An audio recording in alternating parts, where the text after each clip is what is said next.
السلام علیکم، میرا نام ہے ذیشان عثمانی۔ آج ہم بات کرتے ہیں علم کے اوپر۔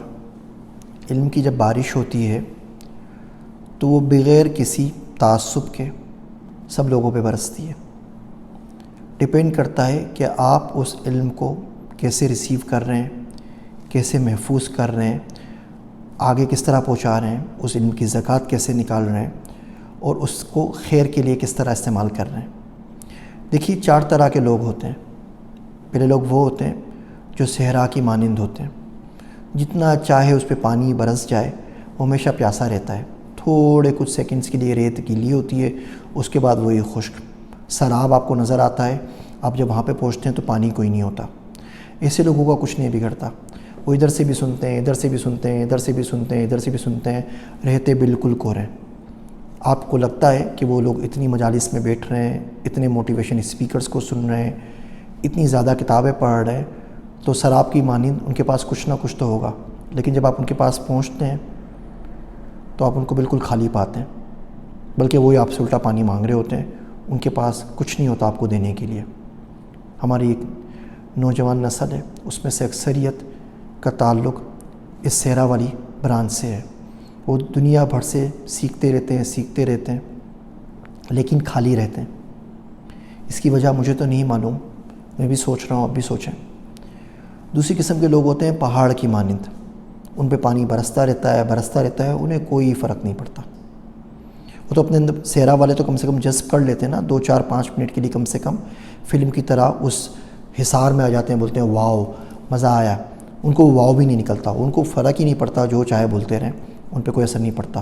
اب ہزاروں سال کسی پہ بارش ہو اور تھوڑا سا پتھر میں کوئی سوراخ ہو جائے، اتنی لمبی زندگی ہوتی ہی کس کی ہے۔ تیسرے لوگ وہ ہوتے ہیں جو تالاب کی طرح ہوتے ہیں، پانی برستا ہے تو سب اپنے اندر جمع کر لیتے ہیں۔ اس کا فائدہ یہ ہوتا ہے کہ کوئی شخص گزرے گا تو پانی پی لے گا، کوئی چرند پرند ہوں گے، کوئی ہرن ہوگا، کوئی ہاتھی ہوگا، کسی کا فائدہ ہو جائے گا۔ اور تالاب میں آس پاس کی مٹی گیلی ہو جاتی ہے تو کوئی پھول بوٹے اگاتے ہیں۔ یہ ہمارے موٹیویشن اسپیکرز ہیں، لیکن اللہ جانے انہوں نے کون سا ایک نیا طریقہ نکالا ہے کہ پھول بوٹے بھی نہیں ان کے پاس اگتے۔ تالاب میں پانی بہت بھرا ہوا ہوتا ہے، آپ ان کے آپ سیشنز لیں تو آپ کو 20-20 25-25 کتابیں اور 100 لوگوں کے کوٹس بتاتے ہیں، اور آپ کو بہت فائدہ ہوتا ہے، سیکھنے والے بہت کچھ سیکھ جاتے ہیں، لیکن خود گیلے نہیں ہوتے۔